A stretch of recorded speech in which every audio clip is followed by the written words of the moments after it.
Amigos y hermanos, nos encontramos en el Centro para la Excelencia Familiar, donde comunicamos el Evangelio fielmente. Comunicamos el Evangelio hablamos de fielmente porque somos fieles a la palabra del Señor, porque la palabra de Dios es la que convierte el alma, la palabra de Dios es la que hace sabio al sencillo. Y con fidelidad a la familia de la fe, que es la iglesia, la amada del Señor, también con fidelidad a nuestras familias y obviamente con fidelidad a aquel que hizo los cielos y la tierra, nuestro Dios, creador, sustentador de todas las cosas, por quien vivimos y nos movemos. Así que este es el momento en que usted puede compartir allí desde sus casas, o también aquí los que están presentes, llamar a sus familiares, amigos, vecinos y decirles: sintonicen santel.info. Y allí en santel.info ustedes podrán ver en vivo nuestro servicio de adoración a nuestro Dios, a aquel que nos ha rescatado a través de su Hijo Jesucristo. Vamos seguidamente a mirar en la palabra del Señor en el Evangelio según San Juan, Evangelio de Juan. Vamos a mirar en el capítulo 17 del Evangelio según San Juan. Y vamos a mirar en la palabra del Señor. Aquí Jesús está orando al Padre, rindiéndole cuentas, diciéndole al Padre acerca de la labor que Él realizó y a la vez encargándole la vida de aquellos sus seguidores que en ese tiempo le estaban siguiendo. En esta oración algunos la llaman la oración sacerdotal de Jesús. Y él habla primero acerca de su misión, de la misión que vino a realizar aquí en la tierra, pero también ora a favor de sus discípulos, pidiendo al Padre que los guarde a ellos porque están totalmente dedicados a Dios. Y también en la oración entonces ora a favor de aquellos que en el futuro serán sus seguidores, o sea, nosotros. Estamos aquí en respuesta a una oración de Jesús, esa hecha hace un poco más de 2000 años. Y entonces dice así la palabra del Señor: estas cosas habló Jesús y levantando los ojos al cielo dijo: Padre, la hora ha llegado, glorifica a tu Hijo para que también tu Hijo te glorifique a ti, como le has dado potestad sobre toda carne para que dé vida eterna a todos los que le diste. Y esta es la vida eterna, que te conozcan a ti, el único Dios verdadero, y a Jesucristo a quien has enviado. Yo te he glorificado en la tierra, he acabado la obra que me diste que hiciese. Ahora pues, Padre, glorifícame tú al lado tuyo, con aquella gloria que tuve contigo antes que el mundo fuese. He manifestado tu nombre a los hombres que del mundo me diste. Tuyos eran y me los diste, y han guardado tu palabra. Ahora han conocido que todas las cosas que me has dado proceden de ti, porque las palabras que me diste les he dado, y ellos las recibieron, y han conocido verdaderamente que salí de ti, y han creído que tú me enviaste. Yo ruego por ellos, no ruego por el mundo, sino por los que me diste, porque tuyos son, y todo lo mío es tuyo, y lo tuyo mío, y he sido glorificado en ellos. Y ya no estoy en el mundo, mas estos están en el mundo, y yo voy a ti. Padre Santo, a los que me has dado, guárdalos en tu nombre, para que sean uno, así como nosotros. Cuando estaba con ellos en el mundo, yo los guardaba en tu nombre. A los que me diste, yo los guardé. Y ninguno de ellos se perdió, sino el hijo de perdición, para que la escritura se cumpliese. Pero ahora voy a ti, y hablo esto en el mundo para que tengan mi gozo cumplido en sí mismos. Yo les he dado tu palabra, y el mundo los aborreció, porque no son del mundo, como tampoco yo soy del mundo. No ruego que los quites del mundo, sino que los guardes del mal. No son del mundo, como tampoco yo soy del mundo. Santifícalos en tu verdad, tu palabra es verdad. Como tú me enviaste al mundo, así yo los he enviado al mundo, y por ellos yo me santifico a mí mismo, para que también ellos sean santificados en la verdad. Mas no ruego solamente por estos, sino también por los que han de creer en mí por la palabra de ellos, para que todos sean uno, como tú, oh Padre, en mí y yo en ti, que también ellos sean uno en nosotros, para que el mundo crea que tú me enviaste. La gloria que me diste, yo les he dado, para que sean uno así como nosotros somos uno, yo en ellos y tú en mí, para que sean perfectos en unidad, para que el mundo conozca que tú me enviaste y que los has amado a ellos como también a mí me has amado. Padre, aquellos que me has dado, quiero que donde yo estoy, también ellos estén conmigo, para que vean mi gloria que me has dado, porque me has amado desde antes de la fundación del mundo. Padre justo, el mundo no te ha conocido, pero yo te he conocido y estos han conocido que tú me enviaste, y les he dado a conocer tu nombre, y lo daré a conocer aún, para que el amor con que me has amado esté en ellos y yo en ellos. Damos gracias al Señor por esta porción de su palabra, la oración sacerdotal donde Jesús está orando por usted y por mí.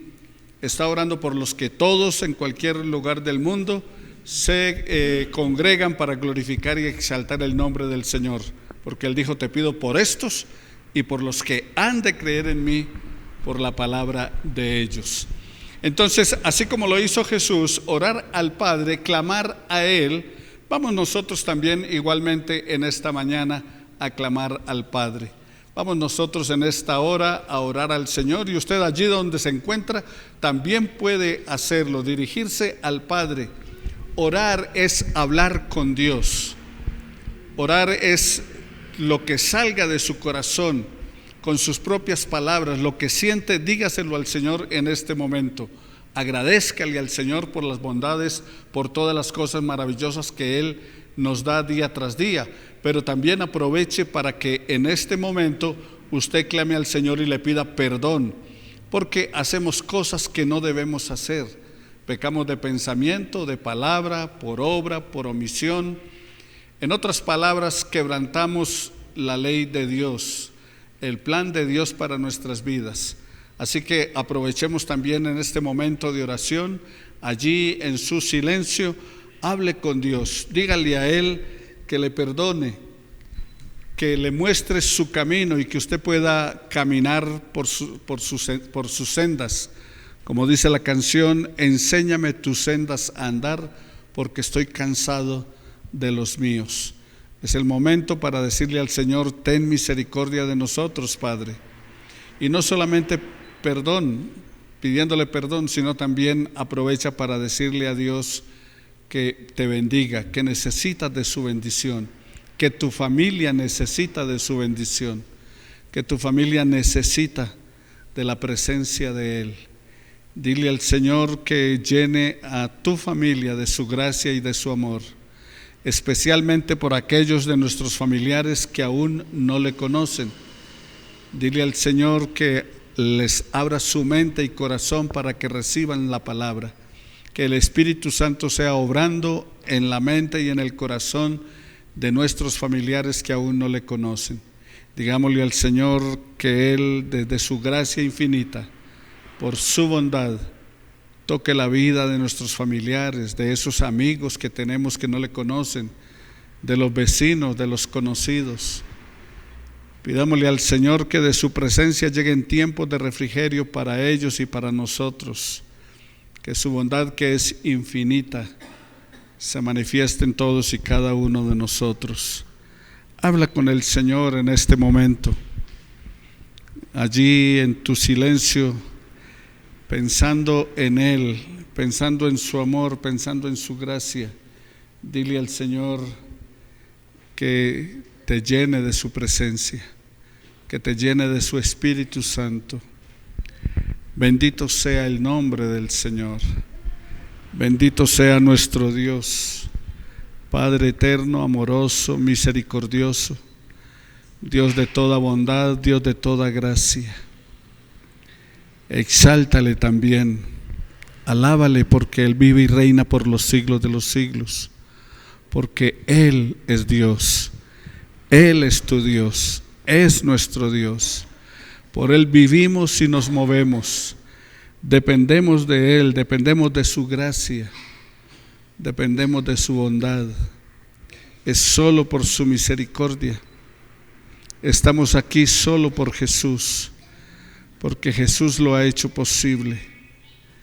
Glorifiquemos su nombre, exaltemos aún a su nombre, porque Él es bueno, porque para siempre es su misericordia.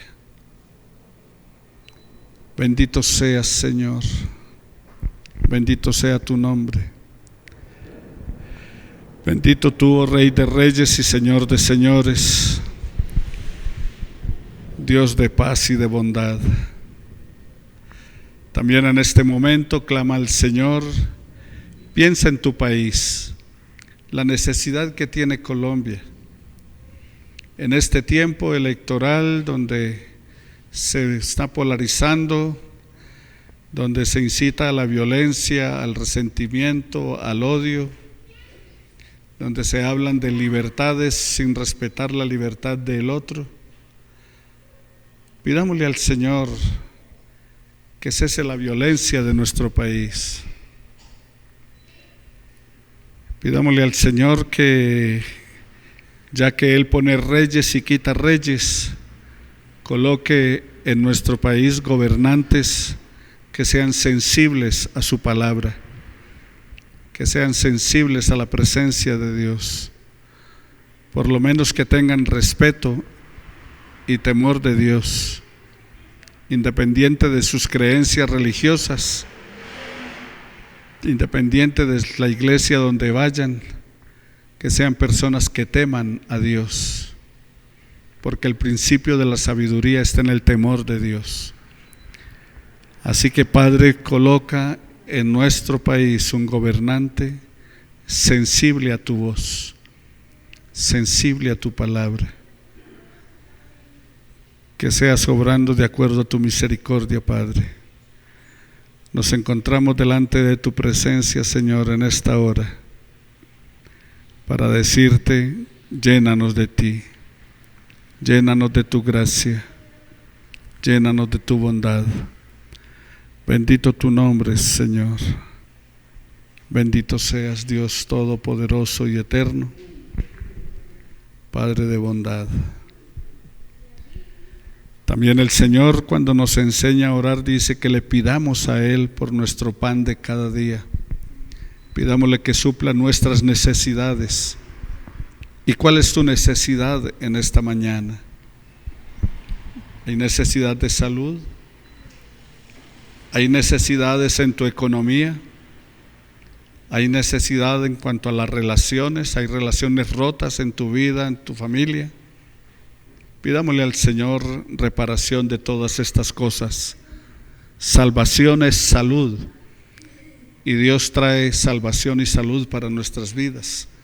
Entonces, que sane nuestros cuerpos, que sane nuestra economía, que sane nuestras relaciones, que traiga salvación a toda nuestra vida de manera integral.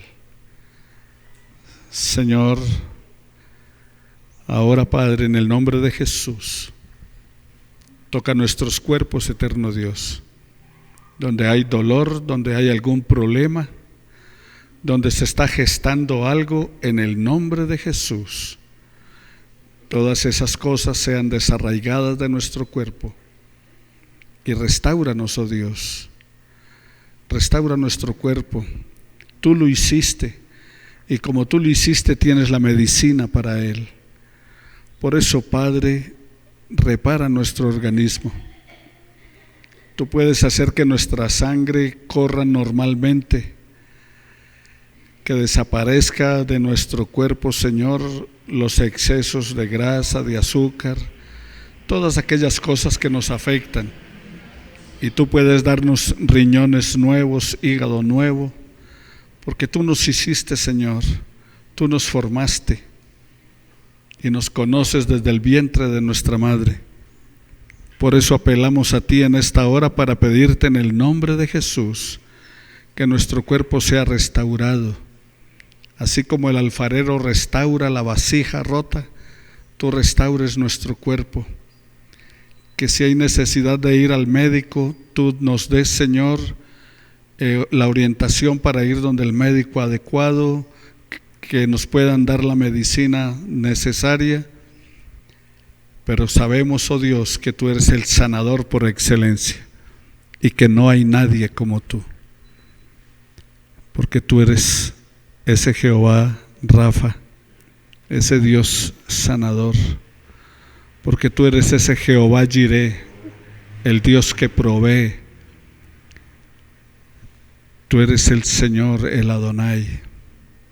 Estamos aquí delante de tu presencia, Padre, para pedirte que de tu presencia lleguen tiempos de refrigerio a nuestra vida y traigas sanidad a nuestro cuerpo. Limpia nuestro cuerpo, eterno Dios, para alabanza y gloria de tu nombre. Limpia nuestro organismo, Padre, y que podamos hoy exaltarte. Y no olvides, eterno Padre, bendecir nuestras familias. No olvides, eterno Dios, como dijo Nehemías, Señor, no dejes de bendecirnos. No dejes de bendecirnos, Padre. Bendice nuestro cuerpo, bendice nuestra vida. Te adoramos, oh Dios, porque tú eres bueno y porque para siempre es tu misericordia. Bendito seas, oh Dios. Te exaltamos, Señor.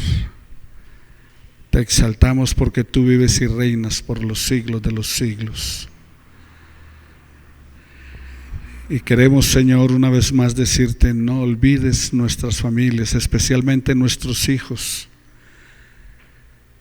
Señor, no permitas que nuestros hijos se aparten de tu gracia y de tu amor. Sálvalos por tu misericordia. Restaura sus vidas. Restáurales, Señor. Y permite, eterno Dios, que el estudio de tu palabra, la reflexión en tu palabra, sea, Señor, nuestro guía, nuestro alimento en esta mañana para que podamos fortalecernos y así tener una semana en la cual te glorifiquemos. Gracias te damos por tu presencia en medio nuestro, en el nombre de Jesús, porque solo por Jesús fue posible. Solo en Jesús. En Él te glorificamos con acción de gracias. Amén y amén. Bueno, mis amados hermanos, les recuerdo que estamos en el Centro para la Excelencia Familiar, donde comunicamos el Evangelio con fidelidad a la palabra del Señor, a nuestro buen Dios, a la familia de la fe. Y todo lo que hacemos, lo hacemos de acuerdo a la palabra del Señor. Y hoy, reflexionando en la palabra del Señor, vamos a estudiar. Durante este tiempo de estudio bíblico, usted puede hacer las preguntas de acuerdo al estudio bíblico o también otra que se le ocurra. Si no tengo la respuesta, les prometo que voy a investigar. No va a ser lo del paisa, que si no sé la respuesta me la invento, sino que si no tengo la respuesta voy a investigar y la próxima semana tendremos la respuesta. Pero en este tiempo usted puede dar su opinión, preguntar, hablar, porque es un tiempo de estudio de la palabra del Señor. Claro, no me vaya a preguntar de cómo salen los cohetes para el espacio y llegan a Marte, no, sino de acuerdo a la palabra del Señor. Lo otro ya se lo dejamos a los científicos para que ellos respondan. Entonces vamos a hablar hoy acerca de la justificación, porque hablamos la semana pasada acerca de que en la resurrección Jesús nos trajo justificación. O sea, somos justificados en Jesucristo por su resurrección. Entonces veamos en el libro de Romanos capítulo 5 de la palabra del Señor, de los versículos 1 al 11. Romanos 5, 1 al 11 de la palabra del Señor. Y vamos a mirar la justificación de acuerdo a lo que plantea el apóstol Pablo. Así que veamos entonces en la palabra. Si alguien quiere leer esta porción, ¿quiere leernos, hermana, por favor? Romanos capítulo 5 versículos 1 al 11. Le van a pasar un micrófono porque estamos en vivo en santel.info. O sea, estamos transmitiendo en radio y televisión el servicio. Entonces, en el libro de Romanos capítulo 5 versículos 1 al 11 de la palabra. Justificados pues por la fe tenemos paz para con Dios por medio de nuestro Señor Jesucristo, por quien también tenemos entrada por la fe a esta gracia en la cual estamos firmes y nos gloriamos en la esperanza de la gloria de Dios.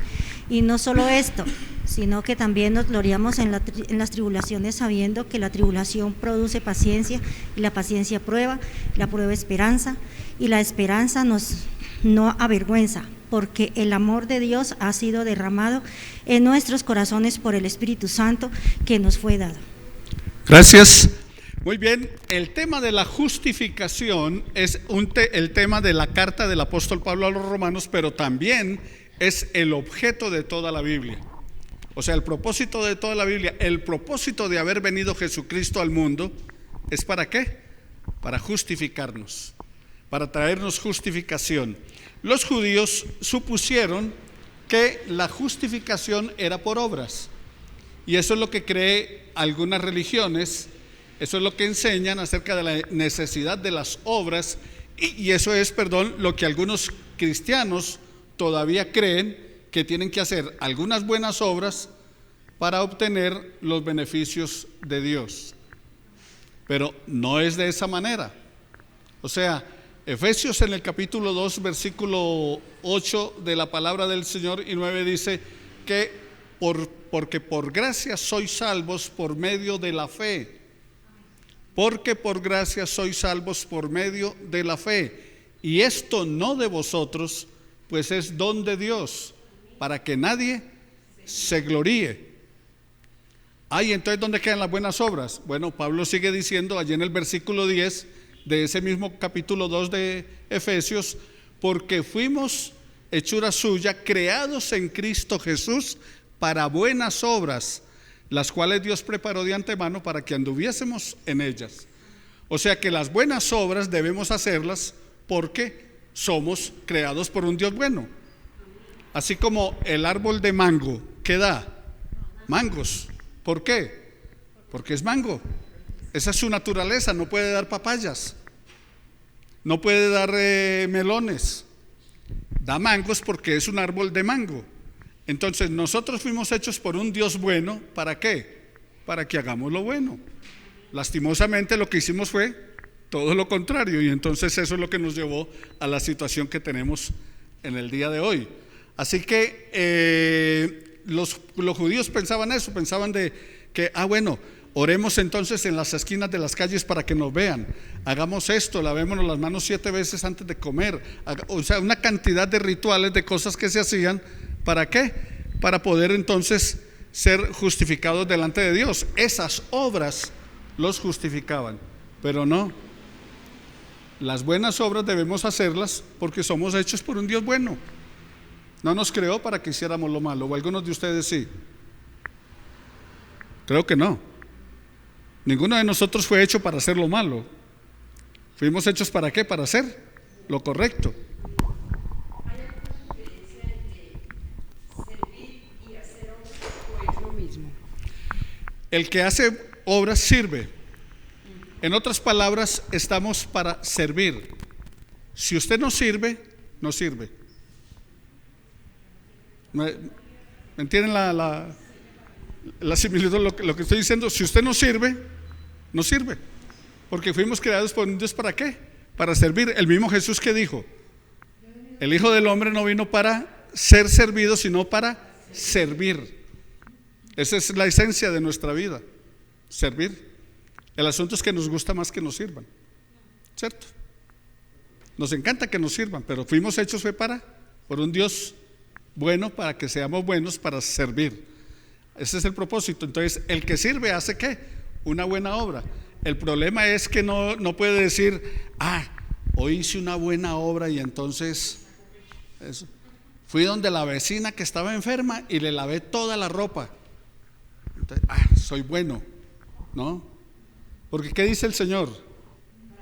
Hizo lo que tenía que hacer. O sea que cuando hacemos algo bueno no es para sacar pecho, sino que cuando hacemos algo bueno hicimos lo que teníamos que hacer.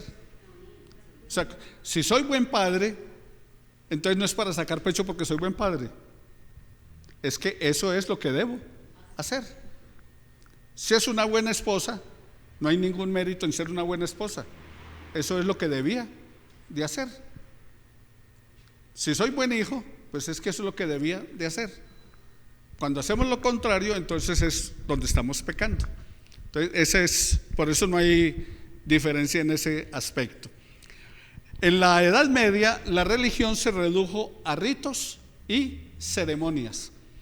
O sea, lo que comenzó basado en la palabra del Señor, en las enseñanzas de Jesús, se convirtió ¿en qué? En rituales. Entonces haz esto, haz aquello, como dice el apóstol Pablo en Gálatas, porque se someten a preceptos de no gustes, no uses, no cojas, no tomes. Entonces nos volvimos ¿fue qué? Ritualistas. Y así nos la hemos pasado haciendo ritos y demás. En esta Semana Santa que pasó, eso fue lo que vimos, ¿okay? La gente contenta porque había vuelto a los rituales que tenían antes, porque así se volvió. Entonces pensaban que esos rituales y todo eso los justificaba delante de Dios. La reforma del siglo XVI tuvo su origen mediante Martín Lutero. ¿Y qué fue lo que habló Martín Lutero? Veamos Romanos capítulo 1 versículo 17. En el libro de Romanos, ahí mismo donde están, estamos en Romanos 5 como base, pero vamos a Romanos 1, 17. De un solo reino la muerte, mucho más reinará en vida por uno solo, Jesucristo, los que reciben la abundancia de la gracia y el don de la justicia. Entonces lo que nos está diciendo el apóstol Pablo allí en ese versículo 17 es que solamente por la fe. Entonces, ¿cuál era la base de la reforma? ¿Por qué vino la reforma y por qué Martín Lutero lideró esa reforma? Bueno, la tesis era sola escritura, o sea, ¿solo qué? La palabra. No lo que el sacerdote o el pastor o el religioso, etcétera, dijera, sino la palabra, solo palabra.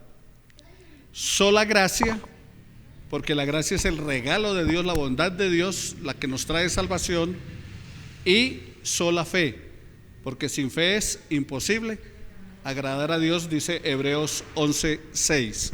Entonces allí comienza esa reforma. ¿Por qué razón? Porque como les dije, se había vuelto llena de rituales y ceremonias religiosas y se había dejado de lado ¿qué? La palabra. Ya la autoridad no estaba en la palabra, sino en lo que decían los líderes religiosos, en los escritos y demás. Ahora, Lutero aplicó lo que está en Mateo 23:23, ¿verdad? Uh-huh. Que diezmaban las especias, pero no tenían misericordia, ni justicia, ni este tipo de cosas. Exacto, porque cuando viene en el primer siglo que comienza la iglesia cristiana en su crecimiento, entonces luego la transforman en ¿qué? Después del año 350, cuando Constantino llega y declara que el cristianismo es la religión del Estado, entonces se convierte en una religión del Estado y ya es más cristianismos por decreto que por nuevo nacimiento. Y Juan 3:3 dice: el que no nace de nuevo no puede ver el reino de Dios. Entonces no es por decreto. O sea, mi nieto no es salvo porque sea nieto del pastor.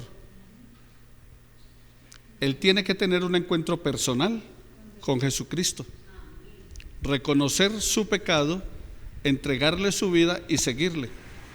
Y no puede decir: no, pero es que yo era el nieto del pastor. No, Dios no tiene nietos, Dios tiene hijos. No olvide eso. Dios no tiene nietos, Dios tiene hijos. Entonces no es por descendencia.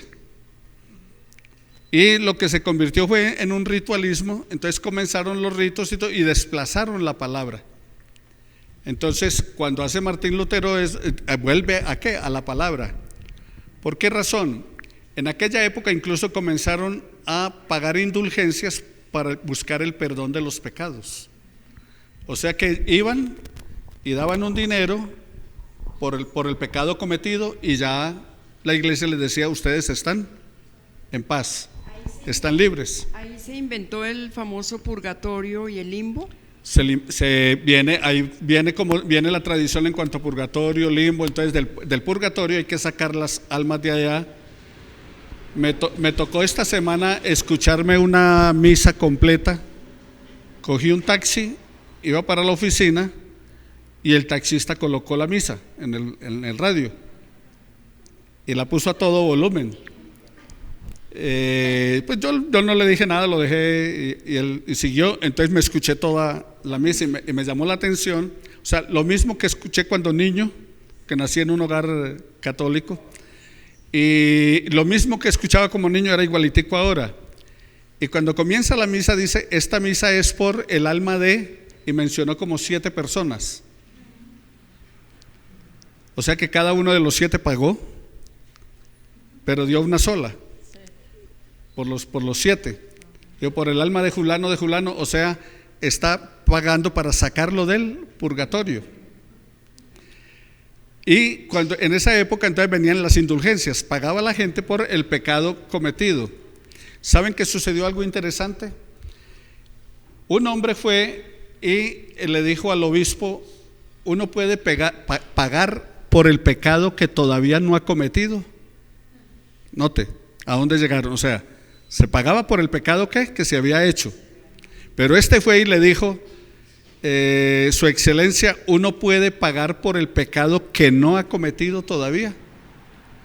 Y le dijo: sí, lo que pasa es que es mucho más oneroso, o sea, más costoso.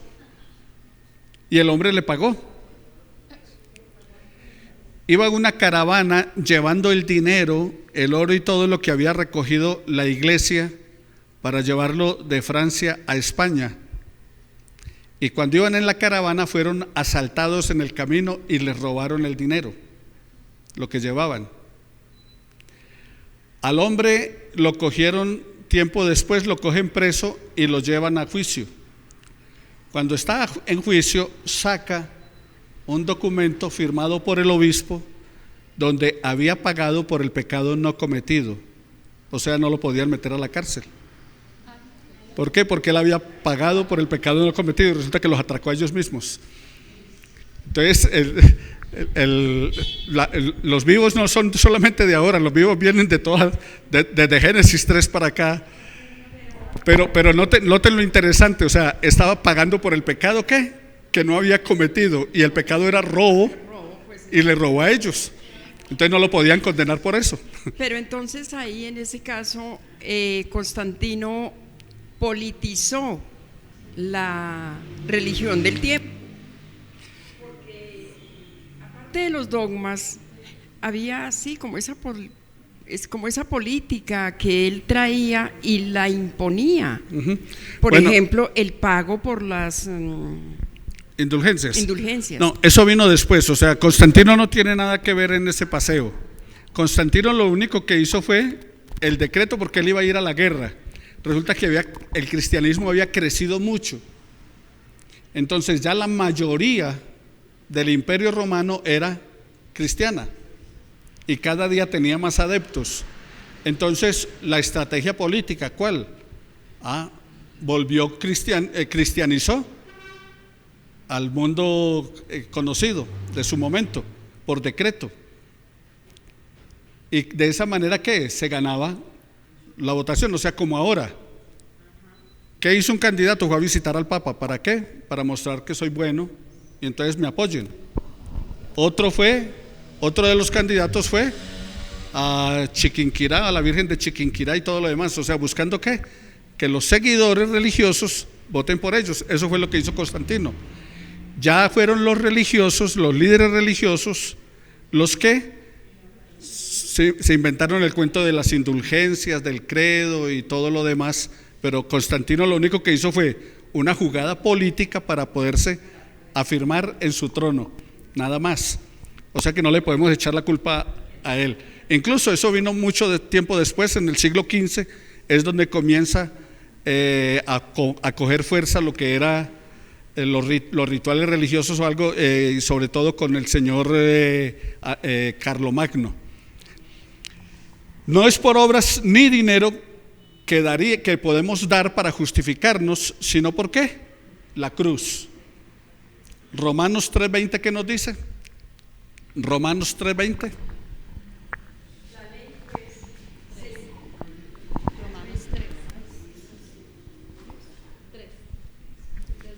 Romanos 3:20. Ya aquí vamos a leer, perdón. A una ley. La ley solo nos muestra nuestro pecado. Muy bien.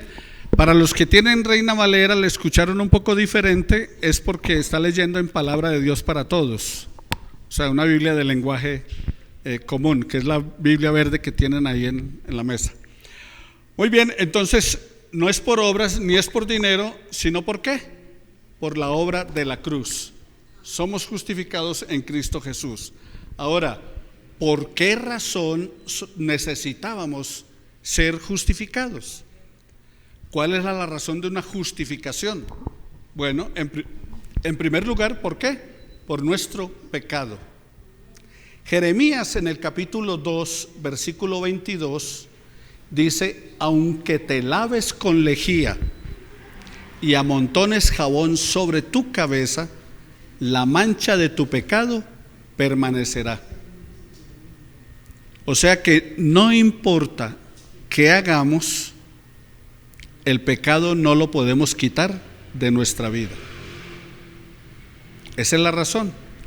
Si las buenas obras de las cuales estamos hablando fueran suficientes, si los rituales religiosos, las ceremonias religiosas de las cuales hemos hablado fueran suficientes, si el estar aquí, si el pertenecer a esta congregación fuera suficiente, la pregunta es: ¿para qué murió Jesús? O sea que usted no se salva por estar en este lugar, no se salva por venir a esta iglesia. Aquí no salvamos a nadie. Aquí le enseñamos cómo se puede salvar y cómo vivir como salvo. Es lo único que hacemos, enseñarle. Pero la salvación viene a través de la cruz, Jesucristo. Jesucristo murió por nuestros pecados conforme a las Escrituras. Fue sepultado y resucitó para que tengamos vida. Entonces, por nuestro pecado, todos nacemos en pecado. Veamos Salmos 51:5. Salmos 51:5.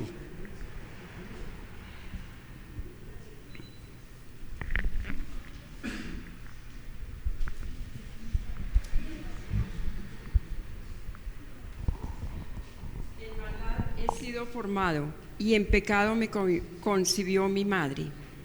Entonces, lo que les estoy diciendo de que todos hemos pecado y que nacemos en pecado es cierto. Es lo que está ahí en la palabra. En pecado he sido formado, en pecado me concibió mi madre. O sea, nosotros por el pecado de Adán y Eva heredamos una naturaleza con tendencia al pecado. No heredamos el pecado de Adán y Eva, porque esa es una interpretación equivocada. No, es que heredamos el pecado de Adán. No, yo no heredé el pecado de Adán. Yo pequé y soy culpable por haber pecado. Si yo no hubiera pecado, Adán no tiene nada que ver en el asunto. Jesucristo nació de María y él no pecó. O sea que la decisión de pecar la tomamos nosotros, pero sí heredamos una naturaleza con tendencia al pecado. O sea que es más fácil para nosotros hacer lo malo que hacer lo bueno. Siempre tenemos la tendencia de hacer lo incorrecto. Llega uno tarde al trabajo, ¿qué le pasó? Le dice el patrón, ¿qué le pasó? Y uno puede decir la verdad: me levanté tarde, no salí a tiempo, Pero ¿qué hacemos? No, es que ¿cómo le parece que? Y nos la inventamos, o sea, mentimos. Facilito. ¿Por qué? Porque tenemos una naturaleza con tendencia al pecado. ¿Qué sería lo más fácil? Me cogió la tarde, me quedé dormido. Ni siquiera eso, ni siquiera el trancón me sirve de excusa. ¿Por qué? Porque en Bogotá hay trancones toda la vida. Lo que hace que yo estoy en Bogotá hay trancones. Entonces lo que hago es salir más temprano, porque como hay trancones, pero la excusa no me sirve. Uy, no, es que me cogí un trancón. Es que siempre hay trancones. Entonces madrugué más. Así que el asunto es que somos pecadores, tenemos una naturaleza pecaminosa. Y no importa si uno es niño o adulto, entonces si es bueno o malo, todos somos ¿qué? Pecadores. Pues no soy como Pablo Escobar, pero soy pecador. Tampoco soy como la monjita, la madre Laura, de bueno como ella, pero soy pecador. Así que todos somos ¿qué? Pecadores. Hemos pecado, le hemos fallado a Dios. Entonces, pecar, ¿qué es pecar? No cumplir con los estándares perfectos de Dios o ir en contra de su ley. Eso es pecado. Independientemente de qué hizo. No es si se robó 10 pesos o si se robó 10 millones. No es si mató a alguien o mintió. No, simplemente pecó. ¿Por qué? Porque no cumplió con los estándares perfectos de Dios y porque no cumplió o fue en contra de la ley de Dios. En otras palabras, donde Dios dice no, nosotros dijimos que sí, y donde Dios nos dice que sí, nosotros dijimos que no, porque el que sabe hacer lo bueno y no lo hace, también es pecado. O sea que el pecado de no hacer, o sea que pecado por hacer y pecado por no hacer. ¿Por qué? Porque si sé hacer lo bueno y no lo hago, estoy pecando. Así de sencillo. La otra razón entonces para justificación, ¿por qué se necesita justificación? Uno, ¿por causa de qué? Del pecado. Y la otra es por lo que Cristo hizo. Veamos 2 Corintios 5:21.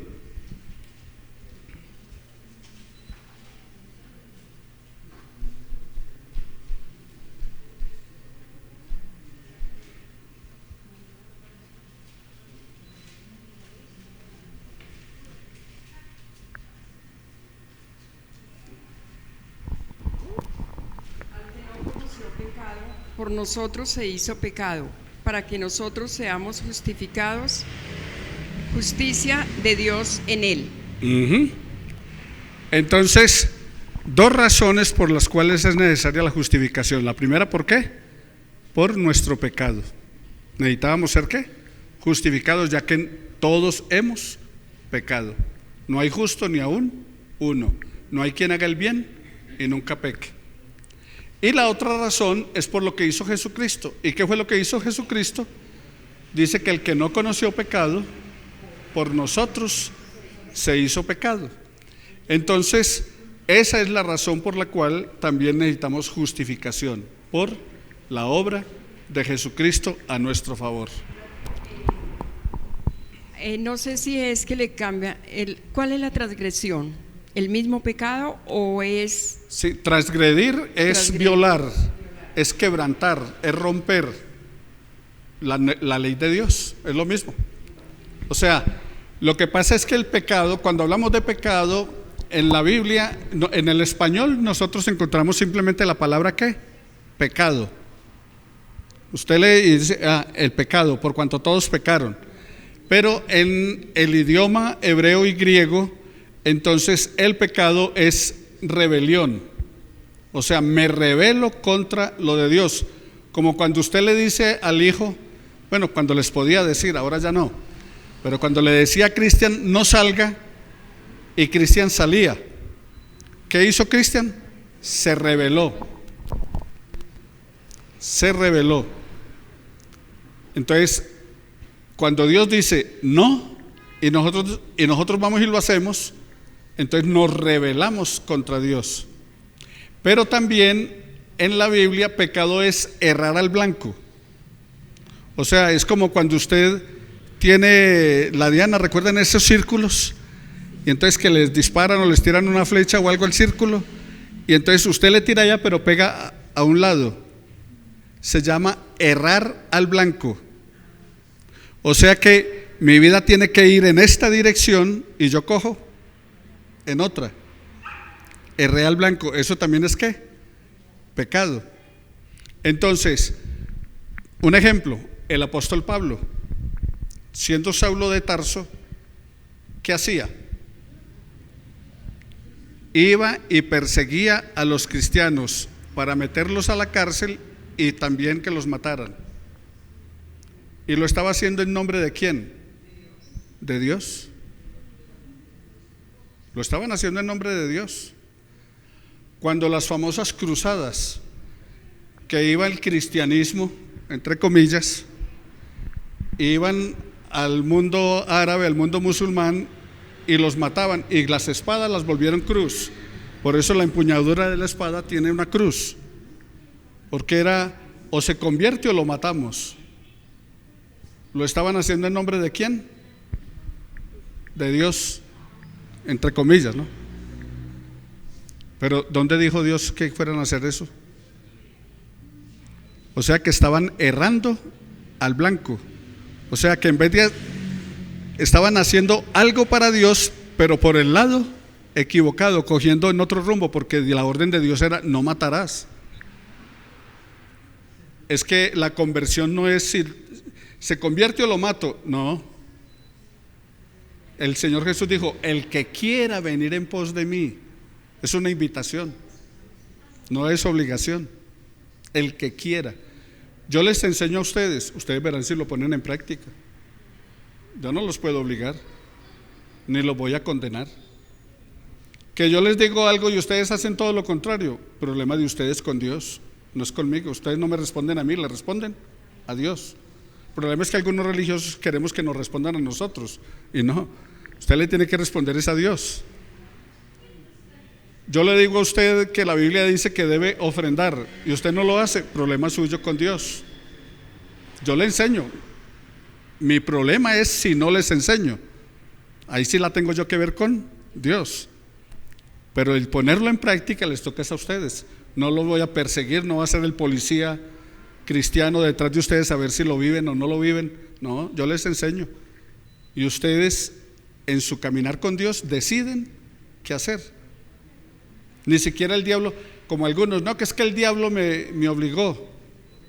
Por ahí salió en la prensa que una esposa de un pastor le fue infiel con un líder de la iglesia y lo sorprendieron. Entonces llega ella y le dijo, no, es que el diablo nos hizo caer. Eso fue noticia esta semana. Es que no, es que el diablo nos empujó. No, ellos se empujaron solitos. Ni siquiera a Eva el diablo la empujó. O sea, el diablo no empujó a Eva. El diablo le dijo a Eva, vea, porque no come, si come va a ser como Dios. Y Eva decidió. ¿Quién tomó la decisión? Eva. Pero algunos cristianos comienzan a echarle la culpa al diablo por todo. Dicen que un día encontraron al diablo por ahí en una curva de una carretera llorando. Y le digo, ¿usted por qué llora? Dice, no, porque todo el mundo me está echando la culpa de lo que pasa. Es que es más fácil siempre buscar un culpable. Y entonces es fácil decir, no, es que el diablo tiene la culpa. No, nosotros decidimos. Usted decide, yo decido. Muy bien, continuamos la próxima semana con significado de la justificación. Así que no se pierda el próximo domingo. Si quiere saber el significado de la justificación, venga nuevamente 10 de la mañana, nos encontramos acá y seguiremos estudiando la palabra del Señor. Vamos a entrar a un tiempo de alabanza, a expresarle al Señor nuestra gratitud a través de los cantos, y después tendremos la predicación de la palabra del Señor. Hoy nuestro tema es cómo controlar nuestro hombre interior. Así que ustedes que nos están viendo y escuchando donde están, no se desconecte, participe de la alabanza y nos continuaremos después estudiando la palabra del Señor. Así que póngase en modo adoración.